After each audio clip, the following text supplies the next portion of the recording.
하나님의 은혜가 오늘 예배 참석한 성도님들 함께 하시기를 예수님의 이름으로 축복합니다. 요한계시록 4장에서 주님은 요한을 천상으로 이끄셨습니다. 요한은 하늘의 열린 문을 보았습니다. 이 하늘의 열린 문은 우리들에게도 열린 문이죠. 요한이 그 문을 통해서 천상으로 인도받았던 것처럼 우리도 그 열림을 통해서 반드시 천상으로 올라갈 날이 있을 줄로 확신합니다.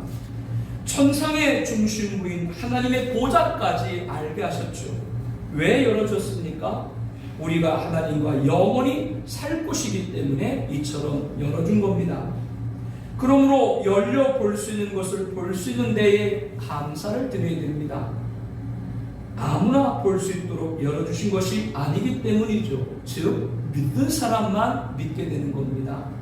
하늘의 보좌는 인간의 생사복과 인류의 흥망성쇠가 집행되는 총사령부와 같은 곳입니다.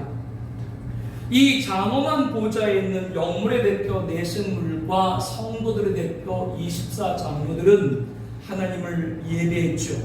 하늘의 예배를 드렸습니다.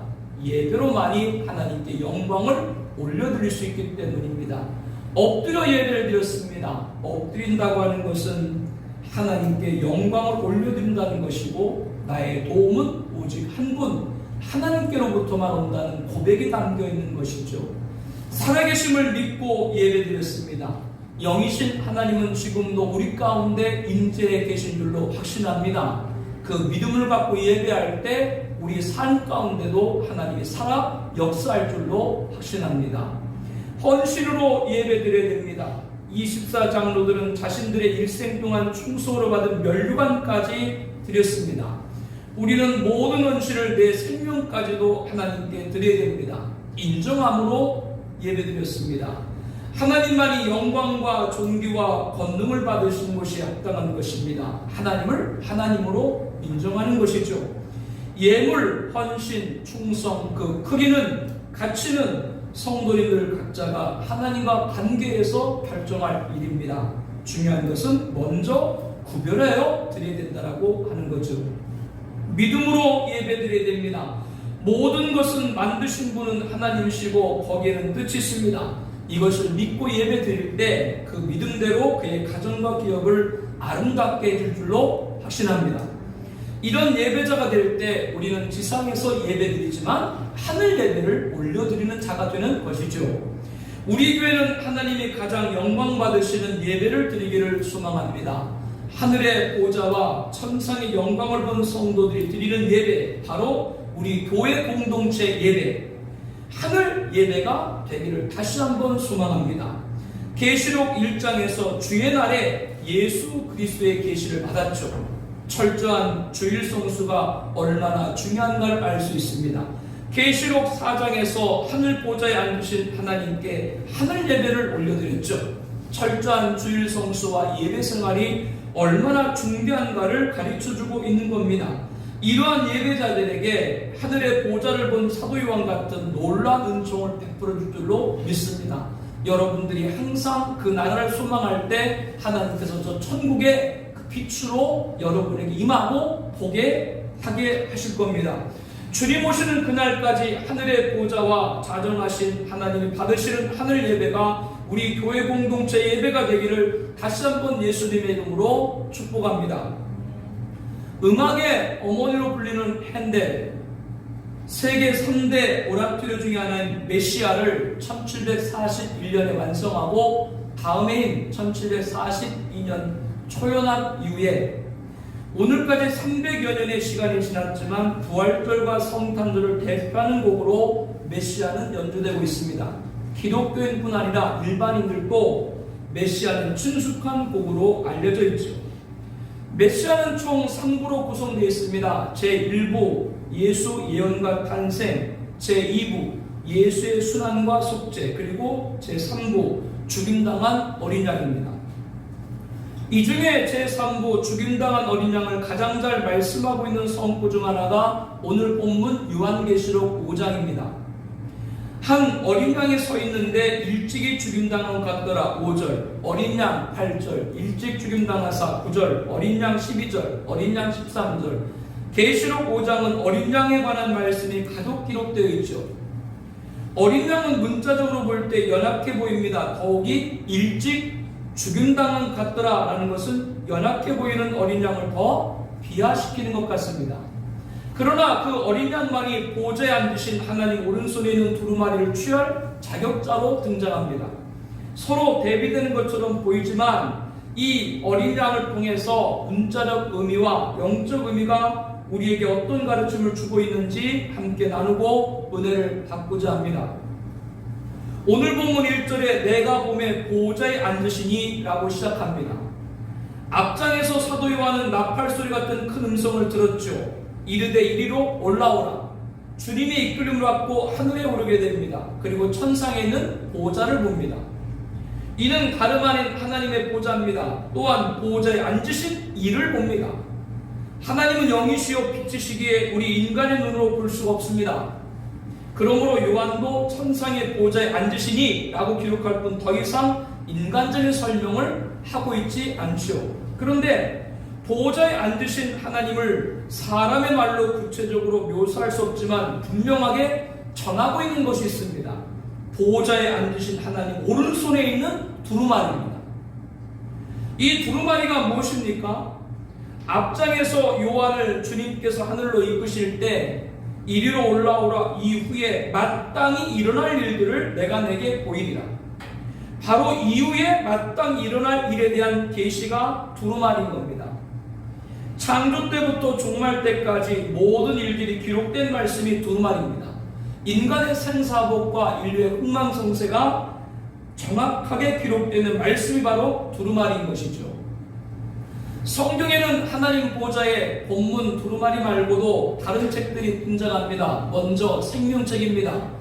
구원받은 저와 여러분들의 이름이 농명된 것이죠. 이 생명책은 창세전에 완성되었습니다. 창세전 그리스도 안에서 우리를 택하사 우리로 사랑 안에서 그 앞에 거룩하고 흠이 없게 하시려고 에베소 1장 4절에 말씀합니다. 창세전에 이미 그리스도 안에서 하나님은 자기 백성을 예정하신 거죠. 다음은 행위책입니다.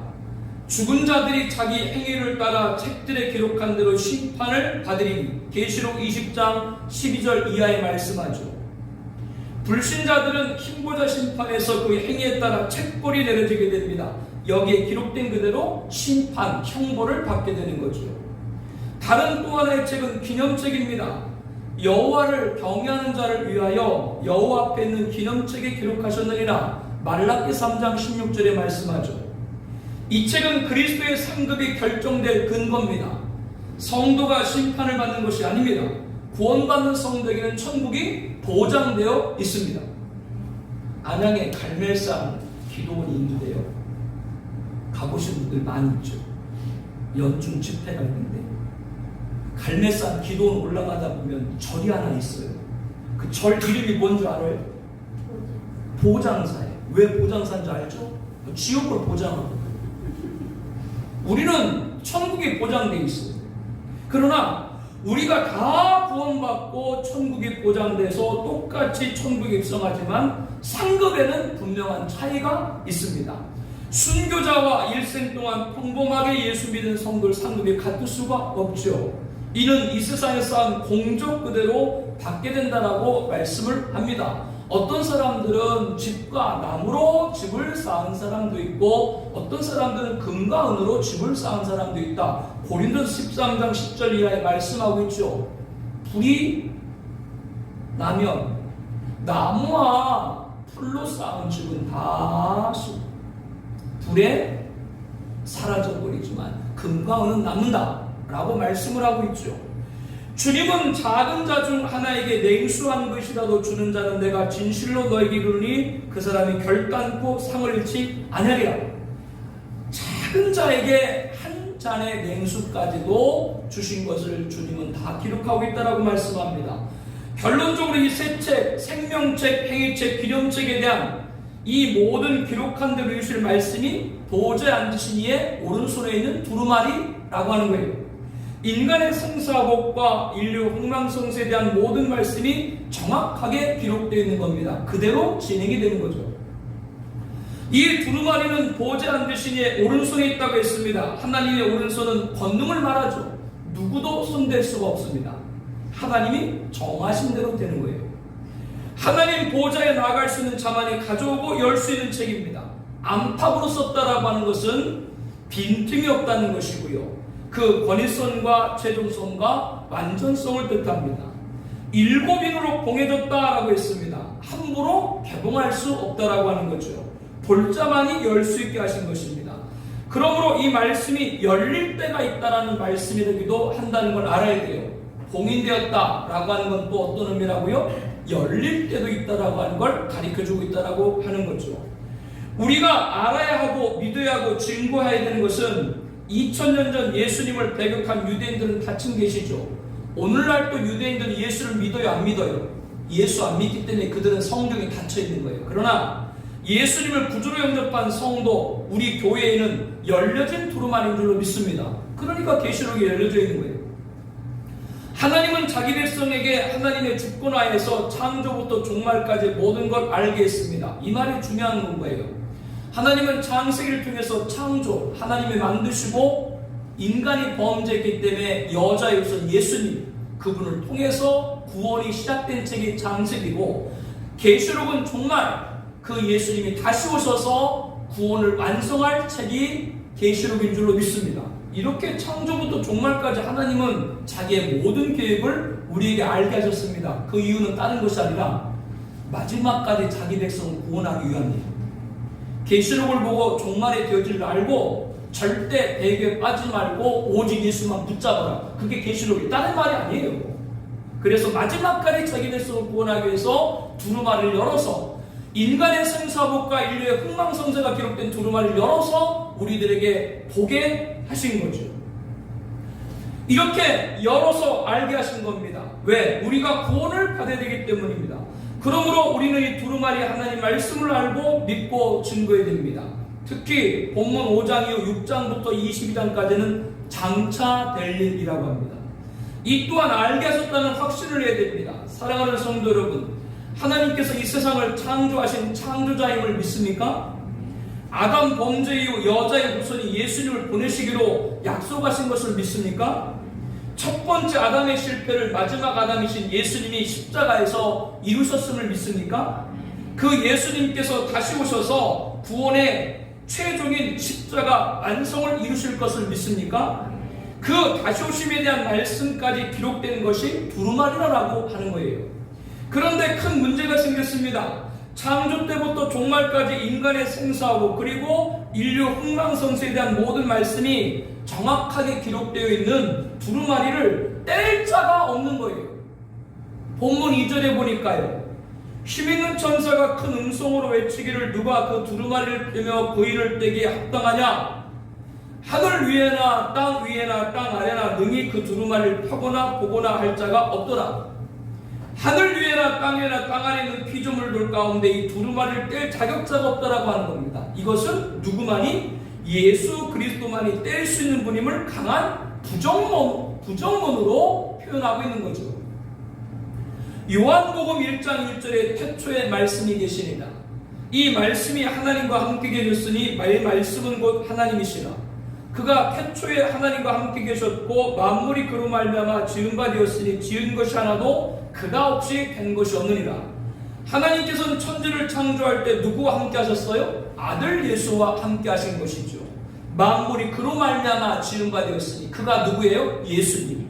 하나님께서 예수님과 함께 만물을 지었다라고 하는 것이죠. 지은 것이 하나도 그가 없이 된 것이 없느니라. 그가 누구라고요? 예수님. 예수 없이 된 것이 없다 그 말이죠. 이 말씀 안에는 부단 창조 때만 하나님이 예수님과 함께 계신 것이 아니라 지구의 모든 역사 언제까지? 끝날까지 누구를 통해? 아들 예수에게 모든 걸 위임하신 줄로 믿습니다. 계시록 21장 6절에 보호자에 앉으신 하나님께서 나는 알파와 오메가요 처음과 마지막이다 라고 했습니다. 계시록 22장 13절에 예수님께서도 나는 알파와 오메가요 처음과 마지막이요 시작과 마침이라고 하셨습니다. 예수님께서도 하나님께서도 자신을 알파와 오메가 처음과 마지막이라고 말씀했죠. 이 말씀은 하나님께서 역사의 시작과 끝을 누구에게? 예수님을 통해서 이루신다라고 하는 거예요. 그러므로 인류의 흥망성쇠 그리고 인간의 생사복에 대한 모든 말씀인 두루마리를 뗄 자는 누구밖에 없는 거예요? 예수님밖에 없는 거죠. 어떤 분이 깊은 산에 들어가서 3년 동안 기도해서 하나님께서 계시를 줬는데 앞으로 되어질 일을 알겠다 이렇게 말하시는 분들이 주변에 종종 있어요. 그분이 땅에서 태어났어요? 하늘에서 내려왔어요? 그분이 땅에서 태어난 분이죠. 땅에서 태어난 사람은 자격자가 없어요. 하늘에서 내려오신 분 예수님만이 자격자인 줄로 믿습니다. 그런 말 속지 마세요. 예. 그 예수님께서 성경을 통해서 계시하셨는데 왜 다른 데다가 왜 머리를 들밀어요? 예, 그거 따르지 마세요. 성경을 잘못 아니까 그런 데 빠지는 거예요. 처음에 사도 요한은 힘있는 천사로부터 두루마리를 뗄 자가 없다는 말을 듣고 두루마리를 펴거나 보거나 하기에 합당한 자가 보이지 않기로 크게 울었습니다. 이 말씀의 뜻은 보호자에 앉으신 이 오른손에 들려진 그 중대한 계시를 열어줄 자가 없다는 하는 통곡이죠. 그러나 이 구절을 다른 각도에서 볼 때 우리들은 하나님 말씀을 알고 믿고 행하기 위해 애통함이 있을 줄로 믿습니다. 하나님 말씀을 들었으면 그대로 행해야 되는데 행하지 못하는 곳에 애통이 있어야 된다는 그 말씀이에요. 너무나도 많은 성도들이 이제는 예수님을 통해서 우리에게 열려졌음에도 덮어놓고 있기 때문이죠. 예수 그리스도의 계시라 이는 하나님이 그에게 주사 반드시 속히 일어날 일들을 그 종들에게 보이시려고 그 천사를 그 종 요한에게 보내어 알게 하신 것이라 라고 했습니다. 예수 그리스도의 계시는 다른 것이 아니라 인류의 흥망성쇠와 인간의 생사하게 된 말씀인 두루마리, 그 두루마리를 바로 예수 그리스도의 계시 이렇게 말씀하고 있는 거예요. 이제 우리들에게 뭐요? 알게 하셨다라고 하는 거죠. 그러므로 하나님 말씀을 읽고 또 읽어야 됩니다. 듣고 또 들어야 됩니다. 지키고 또 지켜야 됩니다. 우리 자신이 하나님 말씀이 되도록 해야 됩니다. 그렇기 때문에 항상 기도하고 예배되는 말씀을 봐야 되는 생활 영적인 습관이 되어야 되는 이유가 다른 것이 아니라 그렇게 말씀으로 채워질 때 예수 그리스도의 계시 두루마리 그 말씀이 나를 지배하게 될 줄로 믿습니다. 이거에 행하지 못하기 때문에 애통함이 있어야 된다라고 하는 거예요. 계시록 22장 10절에 또 내게 말하되 이 두루마리 예언의 말씀을 임봉하지 말라 때가 가까우니라. 임봉하지 말라라고 하는 건 어떤 의미예요? 이제 열려있다라고 하는 거죠. 하나님 말씀을 덮으려 하지 말라라고 하는 겁니다. 즉 말씀을 들었으면 뭐예요? 아멘 해야 되죠. 아멘 안 하는 건 뭐예요? 그걸 덮어놓는 거예요. 물론 여러분들이 아멘 안 해도 마음속으로 아멘 하는 건 저 다 믿고 있어요. 그래도 아멘을 안 하잖아요. 하나 알고 있다니까. 덮지 말라 그 뜻이거든요. 그 말씀을 따르기 위해 사도 요한처럼 우는 자세가 있어야 됨을 역설하고 있는 겁니다. 예수 그리스도의 계시 두루마리 장차될 일을 모르기 때문에 우리 되고 예수님을 통해서 알게 된 이후에는 아는 자만이 답답하고 괴롭기 때문에 슬퍼야 됩니다. 우리가 예수 믿고 구원받고 천국의 소망을 가졌는데 아직도 내가 사랑하는 분들 가운데 그 천국에 대한 소망을 모르고 예수님 믿지 않는 영혼을 볼 때 얼마나 슬퍼요. 그런 애통함이 우리에게 있어야 된다고 하는 거죠. 하나님 말씀을 먹을 때는 꿀처럼 달지만 그 말씀을 먹은 후 실천하려고 할 때 배에서 쓴 겁니다. 그러니 또 울 수밖에요. 또한 예수 그리스도에 계신 두루마리를 받들지 않은 종들을 떠나시는 주님을 보면서 가슴을 치는 애절함이 있어야 됩니다. 에베소 교회 예수님께서는 오른손에 있는 7뼈를 붙잡았고 7 촛대 사이를 거니신 이로 나타났었죠. 촛대는 교회를 상징합니다. 그 교회 사이를 거니시는 것은 예수님은 교회에 거하신다라고 하는 뜻이죠. 예수님의 관심은 이 세상에서 교회인 줄로 믿습니다. 그러나 회개하지 아니하면 내가 내게 가서 내 촛대를 그 자리에서 옮기리라 라고 했습니다. 예수님이 떠나신다는 말이죠. 교회는 곧 성도입니다. 성도가 곧 교회죠. 예수님 떠난 성도는 광야에서 홀로 야수에 둘러싸인 처지와 다를 바가 없습니다. 제가 어릴 때 시골에서 교회를 다닐 때 서울에서 종로에 있는 모모 교회에서 목사님이 내려오셔가지고 부흥 집회를 했어요. 근데 그때 우리들한테 이런 찬양을 가르쳐 줬어요. 근데 처음에는 그 찬양이 무슨 의미인지 잘 몰랐어요. 여러분도 들어보셨을 법한 그런 찬양일 거예요. 물을 떠난 고기가 살 수 있다 하여도 예수 떠난 성도는 살 수가 없어. 예수님 내 주여 내 중심에 오셔서 주님 한 분만으로 만족하옵니다. 아멘. 물을 떠난 고기가 어떻게 살아요? 그런데 물을 떠난 고기가 혹시 살 수 있다고 해도 누구 떠난 성도? 예수 떠난 성도는 살 수 없다. 이런 말씀인 거죠. 교회 성도는 예수님이 떠나서는 안 됩니다. 하나님 말씀을 받들지 않아서 떠나시는 주님을 보면서, 그리고 그 주님이 떠나시는데도 떠나시는 걸 모르는 자들을 위해서 우리들은 애통해야겠죠. 그들이 예수 그리스도 계시 두루마리를 알아야 되기 때문입니다. 특별히 두루마리 하나님 말씀을 아는 성도들을 교만하지 말고 끝까지 깨닫게 달라고, 지켜 행할 수 있게 달라고 우는 자세가 필요합니다. 그리고 마지막까지 영생을 잃지 않도록 구원받도록 그리고 우리가 품은 영혼들을 위해서 예수 그리스도를 증거해야 될 줄로 압니다. 이게 예수 그리스도 계시 두루마리, 창조부터 종말까지를 아는 성도의 자세예요.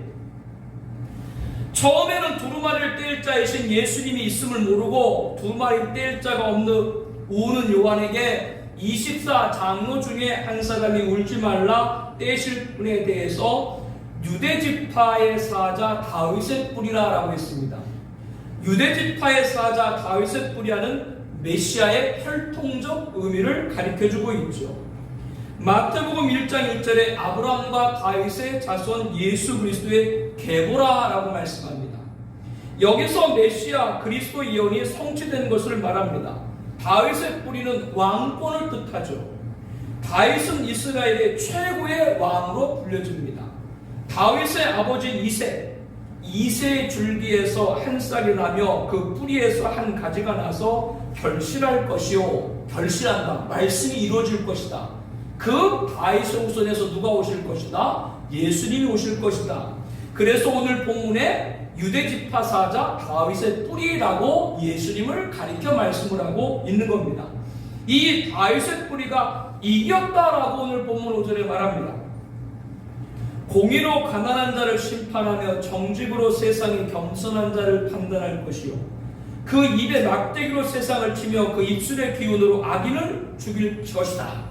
이사야 11장 4절, 이 말씀을 이루실 분이 누구예요? 예수님이라고 하는 거죠. 이기신답니다.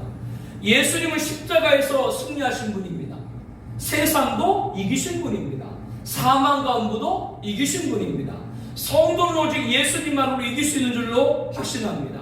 또한 예수를 따르는 자가 이긴다는 것을 보여주는 것이 계시록이죠. 교회가 이기는 자가 되라, 이렇게 계시록은 쭉 말씀을 합니다. 누구를 따라야? 예수님을 따라야 이기는 거예요. 예수님이 어떠신 분이기 때문에요? 이기신 분이기 때문이죠. 그런데 예수님에 대해서 6절에 보니까 한 어린 양이 서 있는데 일찍 죽임을 당한 것 같더라 라고 했습니다. 앞절 5절에서는 다윗의 뿌리가 이겼다라는 말씀과 상반되게 예수님을 표현하고 있습니다. 일찍 죽임당하신 어린 양을 통해서 우리가 알 수 있는 것이 무엇입니까? 어린 양은 구약의 제사에 올려지는 제물이죠. 신약의 예수님을 예표합니다. 예수님은 6월절 어린 양이 되기 위해서 이 세상에 어린 양으로 오신 분입니다. 보라, 세상들을 지고 가시는 하나님의 어린 양이로다. 하나님과 인간 사이의 화목제물이 되신 겁니다. 거룩하신 하나님과 죄인 인간관계를 충족시킨 분이 예수님으로 죽으신 자가 되는 거죠. 계시록 5장에서 예수님은 다윗의 뿌리가 이겼다, 승리의 영광과 일찍 죽임당한 어린 양, 고난이 만나고 있습니다. 즉 예수님은 죽음의 고난을 통해서 영광에 이르렀다고 하는 걸 강조하고 있는 거죠. 유대지파의 사자가 되신 예수님은 왜 죽임을 당하신 어린 양의 모습으로 나타나셨는가? 한 학자가 이렇게 얘기를 했어요. 유대지파의 사자요 다윗의 뿌리가 되신 메시아에 정복하는 힘은 놀랍게도 죽임당한 어린 양에게서 나타난다. 여기서 요한은 기존의 메시아가 있는, 즉 메시아가 정복과 힘으로 이스라엘의 대적자를 물리칠 것이라는 전례적 개념을 깨뜨렸다. 무슨 말씀이냐면요, 세상의 왕과 만왕의 왕 예수님은 달라요. 세상의 왕은 정복하고 힘으로 가지고 왕이 됐지만 예수님은 어떤 분이세요? 죽음으로 왕이 되신 분이에요. 이게 우리의 구원자. 그렇기 때문에 일찍 죽임당하신. 또한 학자는 갈보리 십자가에 달리신 그리스도의 죽음을 끊임없이 상기시키기 위해서다라고 말합니다. 즉 우리의 눈이 십자가를 향하기만 원한다라고 하는 거죠. 세상의 논리로 이해 못할 수 있으나 죽음으로 승리했다. 할렐루야. 그게 바로 예수님이시죠. 오늘 저와 여러분들에게 이 말씀은 어떤 의미가 있습니까? 고난 없는 영광은 없는 겁니다. 우리가 잘 아는 말씀이죠. 십자가는 죽음의 고난으로 끝나는 것이 아닙니다. 영광의 승리가 결론입니다. 여러분 믿으세요?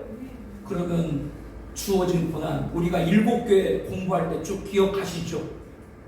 고난을 받았지만 끝까지 예수를 배반하지 않았을 때 생명의 면류관을 받은 것이 어느 교회예요? 칭찬만 있었던 서머나와 빌라델베 교회였어요.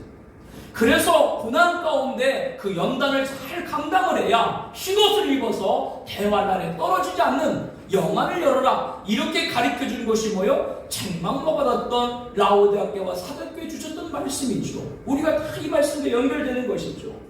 우리에게 십자가 없는 영광을 구하는 자가 되지 말고 십자가를 지고 영광에 이르는 자가 되라, 이렇게 말씀하기 위해서 다윗의 뿌리가 이겼지만 그분은 어떤 분이에요? 죽임당하심으로 이겨 승리한 분이다.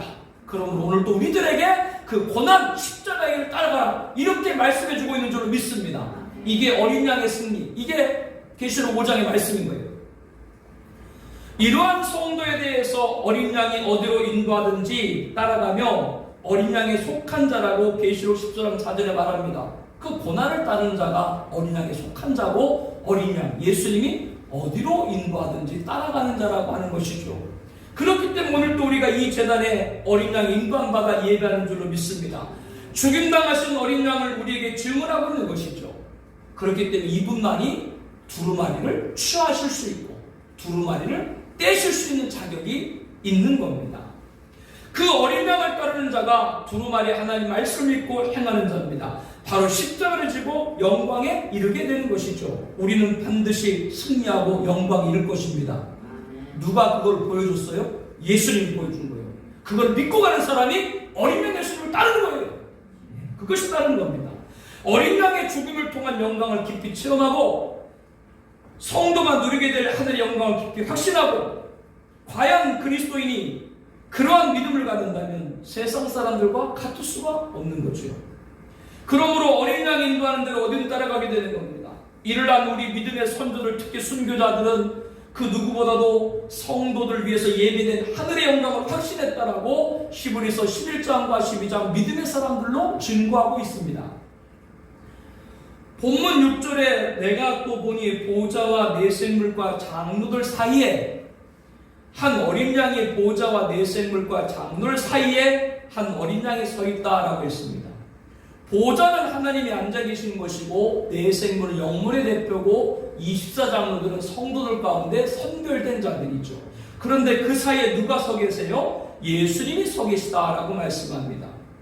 디모데전서 2장 5절에 하나님은 한 분이시요 또 하나님과 사람 사이에 중보자도 한 분이시니 곧 사람이신 그리스도 예수라. 아멘. 예수님의 중보자를 말씀합니다. 오늘도 우리의 중보자가 되시는 분은 예수님 한 분밖에 없는 줄로 믿습니다. 하나님과 우리 사이의 중보자는 예수님 한 분. 그래서 우리가 기도를 드리고 나서도 누구 이름으로 기도를 해요? 예수님의 이름으로 기도합니다. 아멘. 어린 양 예수님이 어디로 인도하든지 따라가는 자가 됩니다. 왜? 예수님의 중보자가 되시기 때문에 우리가 어디로 가든 하나님께로 반드시 이끌어질 줄로 확신합니다. 그 길이 순교라도 각오함이 마땅한 거죠. 왜? 그에게 영광이라고 하는 모습을 어린 양 죽임당한 예수님이 우리들에게 보여주시기 때문입니다. 7뿔과 7눈이 어린 양에 있다라고 6절에 말합니다. 이는 온 땅에 보내심을 받은 하나님의 7영이라고 부윤해주고 있습니다. 7은 완전성을 말하고 뿔은 권세를 상징하는데요. 7뿔은 완전한 권세를 가지신 분임을 뜻합니다. 일곱 명은 곧 성령을 말씀하는 거죠. 보좌 앞에 켠 등불 일곱이 있으니 이는 하나님의 일곱 명과 같은 의미입니다. 어린 양이 두루마리를 떼실 때 완전하고 강력한 성령의 능력의 역사가 함께하고 있는 걸 알게 합니다. 초림의 구원자, 2000년 전 오신 예수님께서 공생을 시작하시기 전에 세례를 받으셨죠. 그 세례를 받으셨을 때 하늘이 열리고 하나님의 성령이 비둘기같이 내려 자기 위에 임하심을 보시더니 하늘로부터 소리가 있어 말씀하시되 이는 내 사랑하는 아들이요 내 기뻐하는 자라. 성부 성자 성령 삼위 하나님이 예수님을 세례할 때 함께 했었죠. 2000년 초림 때. 이제 제1의 심판자로 다시 올 예수님, 그 예수님이 다시 오실 때도 보좌에 계신 성부 하나님, 두루마리를 떼시는 성자 예수님, 그리고 그 자리에 7명으로 성령님이 충만하신 것이죠. 이렇게 성부 성자 삼위 하나님은 인류의 시작과 마침까지 함께하는 줄로 확신합니다. 그리고 오늘 우리 가운데 함께하는 줄로 믿습니다. 그 어린 양이 나와서 보좌에 앉으시니 오른손에 두루마리를 취하시니 7절에 보니까 이제 드디어 그 두루마리를 어린 양의 주님이 취하셨어요. 이 두루마리는 이기신 자만이 취할 수 있다라고 말씀을 드렸습니다. 그 어느 누구도 뗄 수 있는 자격을 갖춘 자가 하늘 위에도 없고 땅 위에도 없고 땅 아래도 없어요. 이긴 자의 영광과 존귀를 받을 수 있는 신분은 피조물에게 없습니다. 피조물은 완전하거나 거룩하거나 의로운 존재가 아닙니다. 그런 자에게 인류의 시작과 처음을 맡기실 이유가 없지요. 하나님의 구원과 심판의 사이 오직 예수님에게만 다 이름을 하신 겁니다. 그 이유는 예수님은 저와 여러분 백성들의 율법의 정죄에서 온전히 구원하셨기 때문입니다. 어린 양으로서 우리 죄값을 갚으신 분입니다. 죄의 값은 사망인데 예수님께 십자가에 피 흘려 죽으심으로 우리 죄값을 모두 지불하신 것이죠. 인간의 육체를 갖고 율법의 모든 욕을 이루신 분은 예수님 한 분뿐입니다. 종말의 성도들 이 복음을 더욱더 분명히 해야 됩니다. 예수님 한 분밖에 없는 거예요. 지금 우리 주변에 종교 다원주의가 대세로 자리 잡고 있습니다. 이러한 시대에 유일한 구원자 예수님을 전하지 못하면서 어떻게 그 어린 양이 취하신 두루마리 요한계시록을 증거할 수가 있겠어요? 보좌에 앉으신 손에서 어린 양의 두루마리를 취하자. 내승물과 24장로들의 감격은 이루 말할 수가 없었습니다. 이제 그분이 취했다고 하는 건 이제 모든 인류 역사의 마침까지도 완결되기 때문이죠. 각각 검은고를 가졌다라고 8절에 말씀합니다. 찬송을 준비하는 거죠. 8절에 보니까 금대적 향은 성도들의 기도라고 말씀합니다. 이제 구원의 완성과 심판의 종교를 앞두고 그동안 이 땅에서 올려드린 성도들의 모든 기도가 완전히 응답되는 걸 봅니다. 오늘 저와 여러분들이 올려드린 기도는 이 보좌 금대접에 다 올려진 줄로 확신합니다. 예수님 마지막 날에 완전히 다 이루시는 거예요. 먼저 내생물과 24장로들이 엎드려 예수를 주로 시인하는 피조물의 참된 경배자죠. 예수님이 두루마리를 취하자 이제 모든 구원의 완성과 심판의 종결이 임박했음을 알고 24장로들이 엎드렸어요. 그들이 새노래를 불러 이르되 두루마리를 가지시고 그 인봉을 떼시기 합당하다라고 9절에 말합니다. 어린 양이야말로 하나님 오른손에 있는 인봉한 두루마리를 떼기 합당하시다고 하는 찬양입니다. 9절 이하부터 보게 되면요, 일찍이 죽임당하사 각 족속과 방언과 백성과 나라 가운데서 사람들을 피로 사서 하나님께 드리시고 그들로 우리 하나님 앞에 나라와 제상을 삼으셨으니 그들이 땅에서 왕으로 다리로다. 이 땅이 심판 후 그리스도가 왕이 되셔서 다스리신 하나님 나라가 세워질 것을 말씀합니다. 우리는 이 땅에서 이 속한 응답에 생존할 수 있도록 갈망해낼 줄로 믿습니다. 많은 천사들도 이 성령을 울려 퍼지고 있죠. 11절 말씀 보니까 그 수요가 만만이고 천천이라 능히 헤아릴 수 없는 수많은 천군 천사들이 큰 음성으로 이르되 죽임당하신 어린 양은 능력과 부와 지혜와 힘과 존귀와 영광 찬송 받으시기에 합당하도더라. 수많은 천사들도 이 두루마리를 취한 예수님에게 찬양 올려드린 거죠. 이 찬양의 요지는 죽임당하신 어린 양께 대한 영광입니다. 모든 것을 다 가진 예수님을 찬양하고 있는 것이죠. 13절에 보니까요, 하늘 위에나 땅 위에나 땅 아래나 바다 위에나 그 가운데 모든 피조물들이 찬양합니다. 이제는 뭐요? 모든 피조물들도 다 찬양해요. 왜? 두루마리를 취하신 예수님께서 다 이루실 걸 이제 확신했기 때문이죠.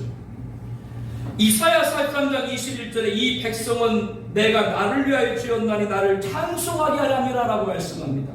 여러분, 지금 이 온 세상에는 모든 피조물들이 하나님을 찬송합니까? 아니죠. 하나님을 거역하는 자는 얼마나 많아요. 그런데 그 모든 피조물들이 하나님을 찬송하는 날이 바로 언제예요? 주님 오시는 날, 그 취하신 두루마리를 완전히 이루신 날. 이미 그것이 이루어졌기 때문에 우리들에게는 앞으로 오지 않은 미래지만 하나님에게는 미래가 없는 거예요. 하나님은 과거, 현재, 미래가 없고 하나님은 다 이미 이루신 거죠. 그렇기 때문에 이 찬양 올려드렸고, 그렇기 때문에 그날 완전히 이것이 이루어지고 저와 여러분들 믿음을 지킨 성도들도 승리할 줄로 확신합니다.